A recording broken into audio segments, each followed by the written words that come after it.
কয়েকটি নক্ষত্র নিঃশেষে লিখেছেন তেজস্মিতা মুর্তজা, পর্ব ৭, অংশ ২। ভেতরে প্রবেশ করেই নয়নতারা হলরুমের সোফাতে বসে পড়ল। এরপর অবাক হবার পালা। তাদের বনেদি দোতলা বাড়িতেও যথেষ্ট আসবাবপত্রসহ অভিজাত পরিপাটি, কিন্তু এই ফ্ল্যাটটি দেখে তার কাছে মনে হলো সিনেমার দৃশ্যতে দেখা হাই ক্লাস অ্যাপার্টমেন্ট যেমন হয়, ক্লাসি। প্রতিটা কোণা চোখে লাগার মতো আধুনিক অভিজাত্যের মাখা। তবে আলোর বড় ঘাটতি। সামান্য এক টুকরো আবছা আলো শুধু নিকষ অন্ধকার দূর করছে কোনো মতে। নয়নতারা এদিক ওদিক তাকিয়ে সুইচ খুঁজতে লাগলো। অদ্রিজ জিজ্ঞাসা করলেন, কী খুঁজছ? সে জবাব দেওয়ার আগে তার মুখের দিকে তাকিয়েই অদ্রিজ সুইচ টেপে আলো জ্বালালেন। নয়নতারা খেয়াল করলো তার নীরবতা কি এতই আওয়াজ নাকি? লোকটার অদ্ভুত আন্দাজ শক্তি। তার মনের কথাগুলো জাদু বলে বুঝে ফেলার মতো ঘটনা বেশ কয়েকবার ঘটল, এবং এত আলোয় নয়নতারার চোখ ধাঁধিয়ে গেল।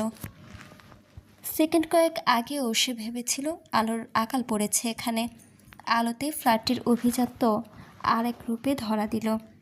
অদ্রিজ বললেন, কফি বানাতে পারো তুমি? চা কফি সব পারি, তবে মেশিন টেশিন চালাতে পারবো না। আপনার মতো এত ধনী নই আমরা, হাতে বানাতে পারি। অদ্রিজ হাসলেন, একটু গভীর এবারের হাসি। তার সামনে বললেন, আমি যদি বলি আমার কিচেনে গিয়ে 2 কাপ বানাও, আমি শাওয়ার শেষ করে এসে পান করব। কী নেবেন, কফি না চা? তোমার ইচ্ছে মতো। অদ্রিজ শাওয়ারে ঢোকার আগে কয়েকবার পিছু ফিরে দেখলেন মেয়েটিকে। কোমল, চঞ্চল, কৌতূহলী, যথাসম্ভব সাহসী। উপস্থিত বুদ্ধি যথেষ্টরও কিছু বেশি।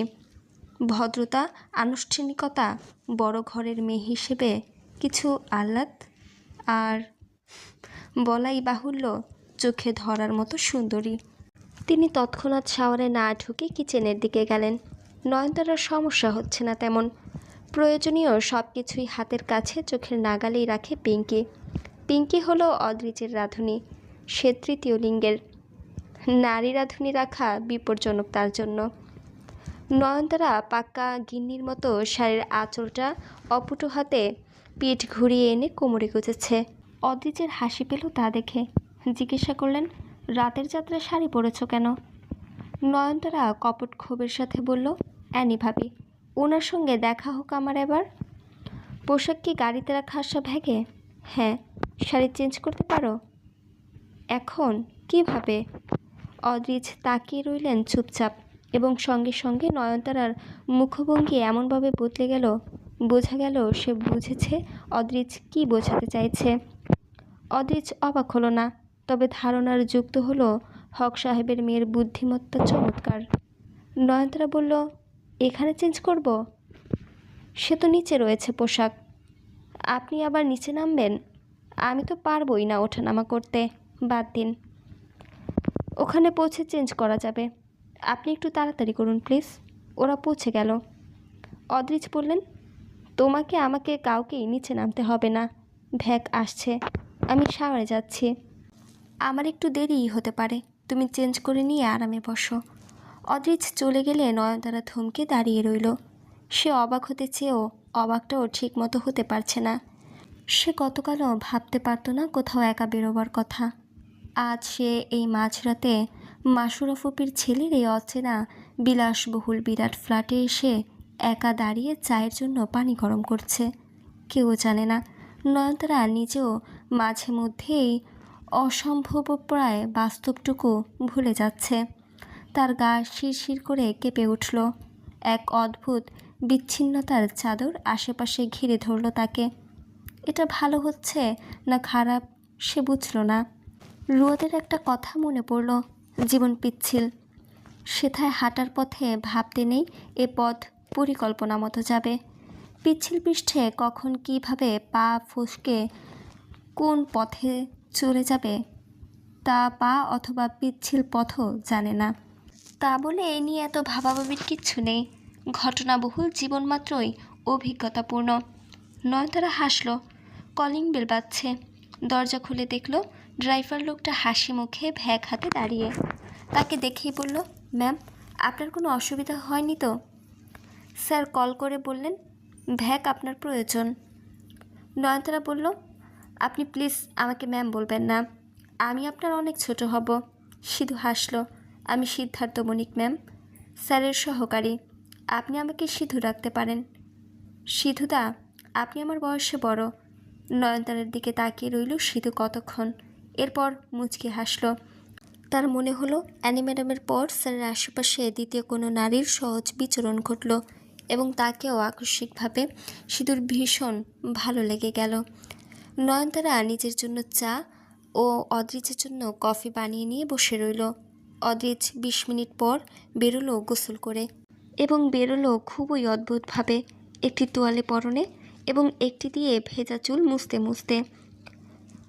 বুক ভর্তি পশমের ওপর চিকন একটি বিশাল চেইনের সাথে ব্লেডের আকৃতির লকেট পরে আছে, বা হাতে লেদার ব্রেসলেট। নয়নতারা অবাক হয়ে নিচে তাকিয়ে রইল, আর চোখ তুলল না। তার মনে হলো লোকটা অদ্ভুত, সাধারণ লাজ লেহাজের কোনো পরোয়া নেই, কিছুটা অস্বাভাবিক চিন্তাধারার অধিকারী। বেশি শিক্ষিত হবার ফলে এরকম নাকি বলা যাচ্ছে না, তবে সাধারণ সমাজের নারী পুরুষগত বা লাজ লজ্জার সীমারেখার বালাই নেই। অদ্রিজ ওভাবেই চুল মুছতে মুছতে দিব্যি নয়নতারার সামনে এসে বললেন, এখনও চেঞ্জ করনি কেন? নয়নতারা কিছু বলতে পারল না। সে আস্তে আস্তে ব্যাগ থেকে একটি কামিজের সাথে স্কার্ট ও ওড়না বের করে কোলে রেখে বসে রইল ওভাবেই। অদ্রিজ কিছুক্ষণ তার নিচু মুখটার দিকে তাকিয়ে থেকে আস্তে আস্তে এগিয়ে এসে নয়নতারার পায়ের কাছে উঁচু হয়ে বসলেন। নয়নতারা চমকে গেল। অদ্রিজ শান্ত শীতল স্বরে বললেন, তুমি কি ভয় পেয়েছ মিস্ট্রেস? তাহলে আমার নিজেকে অপরাধী মনে হবে, কিন্তু আমি কি এখন অবধি খারাপ কিছু করেছি তোমার সঙ্গে? নয়নতারা মুখ তুলতে চাইল। মুখের সামনে খুব সুন্দর একটি পুরুষ মুখশ্রী দেখতে পেল। চোখ দুটো ভয়ানক সুন্দর, সাগরের চকচকে জলস্রোতের মতো গভীর চোখের মণি তার দিকে তাকিয়ে। নয়নতারা মাথা নেড়ে বলল, না, ভয় লাগছে না, আমি ভয় পাই না। অদ্রিজ বললেন, এসো আমার সঙ্গে। নয়নতারার পোশাকটি হাতে নিয়েই নয়নতারাকে নিয়ে নিজের কক্ষের দিকে গেল। নয়নতারাকে ওয়াশরুম দেখিয়ে দিয়ে বলল, যাও, আমি হলরুমে গিয়ে বসছি। আমি নিশ্চয়তা দিচ্ছি এখানে কোনো সমস্যা হবে না তোমার। এরপর রুমের দরজার লক দেখিয়ে দিয়ে বলল, কোনো রকম সংশয় থাকলে রুমের দরজাটাও লক করে দিও, এবং এটা আমার নিচের রুম। আমার নিচের রুমে কেউ নিরাপত্তার ঘাটতি রাখে না। নয়নতারা মৃদুস্বরে বলল, কে বলল আমি ভয় পাচ্ছি? ভয় পাচ্ছি না আমি। অদ্রিজ কোনরূপ প্রত্যুত্তর না করে চলে গেল। নয়নতারা শাড়ি খুলতে গিয়ে বেজায় বিপত্তিতে পড়ল। বেশ কিছু সময় লাগলো তার পোশাক পরিবর্তন করতে, এবং পোশাক পরিবর্তন করলো রুমেই। এরপর ওয়াশরুমে গেল চোখে মুখে পানি দিতে। ওয়াশরুম কম, তার কাছে বিলাসিতার প্রতিযোগিতা লাগলো। সেখানে তার ব্যবহৃত কোনো পণ্য নেই, সব ম্যান ম্যান ম্যান। রুম থেকে বেরোনোর আগে চকচকে প্লাস্টিক পেন্টিংয়ের দেয়ালে একপাশে দুটো ছবি ফ্রেম নজরে এলো তার। মাসুরা ফুপি ও তার স্বামী, অর্থাৎ পিতা ও মাতার ছবি শোবার ঘরে টাঙিয়ে রেখেছেন অদ্রিজ।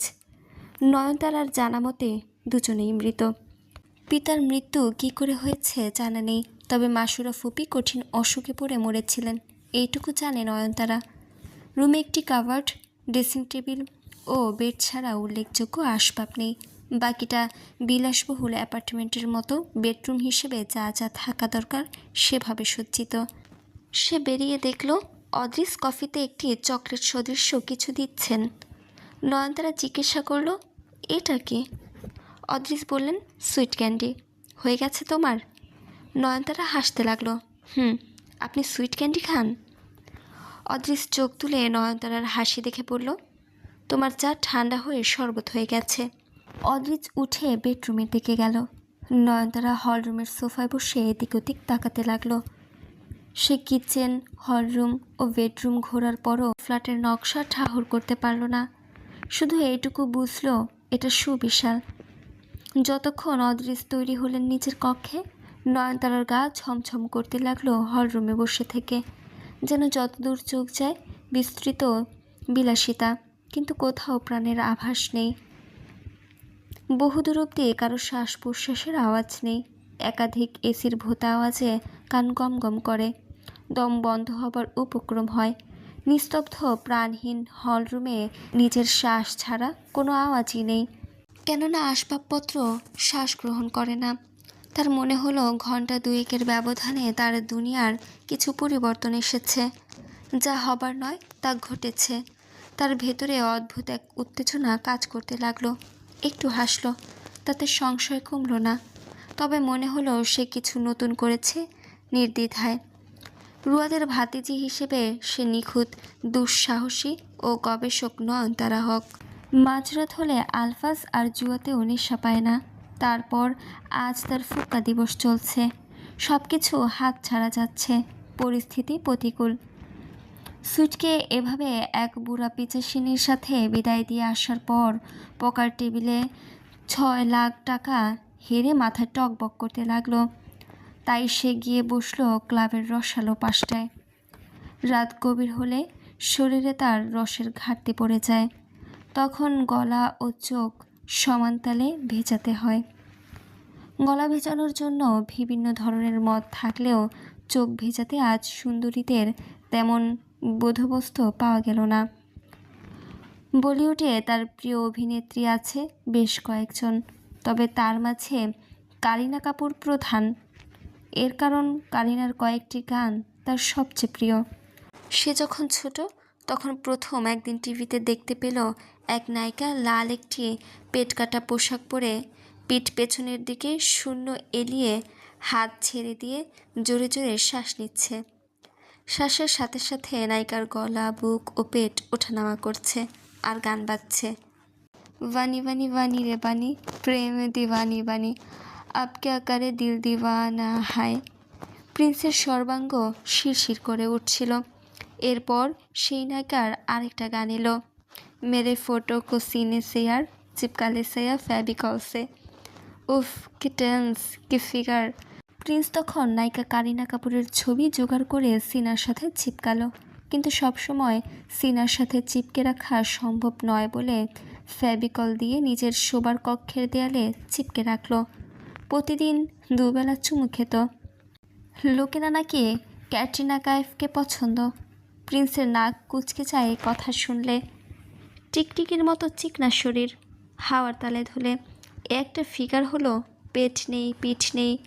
ফিগার হতে হবে কারিনা কাপুরের মতো। প্রিন্সের মনে হয় সে যদি ভাগ্যক্রমে এ প্রভাবশালী বড়লোক পরিবারের ছেলে নাও হতো, তাহলে সে যে কোনো মূল্যে অন্তত শুধু বড়লোক হতো। এভাবে ক্লাব আর আসর জমিয়ে মদ খাওয়া ও মেয়েলোকের নাচ দেখার জন্য, এটাই তার জীবনের একমাত্র স্বপ্ন। তবে সে ক্লাবের রসালো পাশে এসে নাচনিওয়ালি ছেলেদের মাঝেও কারিনা কাপুরকেই খুঁজে ফেলে। না পেলে মেজাজ খারাপ হয়। তবু সে গ্লাসের পর গ্লাস গিলে গেল। আধখোলা চোখ তাকিয়ে রইল। গান বাজছে, নাচ চলছে, কিন্তু অনুভূতি নেই। সদ্য হেরে আসা 6 লাখের দুঃখ মাথার চারপাশে কাকের মতো নাচছে আর কা কা করছে। এছাড়া তার চোখের সামনে সুইট এসে হাসছে। এরপর সে দেখতে পাচ্ছে কোনো এক ডাইনির হাত হাসির মতো সুইটকে পেছনের দিক থেকে টানছে। সেই ডাইনিটা সেতু। সেতু নামক পিচাসিনী ও সেই পিচাসিনীর বাপ ভ্যাম্পায়ার বাদুর কালাম হক সুইটকে ফাঁসিয়ে তাদের পরিবারকে ধ্বংস করে তাদের সমস্ত রাজনৈতিক শক্তি, হাট বাজার, রাস্তার টেন্ডার সহ সব হাতিয়ে নিচ্ছে। মনের দুঃখ সইতে না পেরে সেও গ্লাস হাতে নিয়ে টলতে টলতে উঠে গেল। একটানে শার্টটা খুলে ফেলে উড়িয়ে দিল কোথাও। শার্ট পরে নাচানাচিতে ফিল আসছে না। শার্ট খুলতেই ঘাড়ের বাঁ পাশে কালো কুচকুচে একটি ট্যাটু দেখা গেল। শুধু একটা সাদা সেন্ডু গেঞ্জি পরে সে সুন্দরীর গা ঘেঁষে তালে ঢুমকা মারতে লাগলো। অবশ্য পর্যায়ক্রমে গেঞ্জিটাও খুলে ফেলে দেওয়া হলো এবং আগামীকাল লোক মোতায়েন করা হবে ডাইনি হত্যার আগে পিচাসিনীটাকে ক্লাবে নাচানো হবে নিশ্চিত।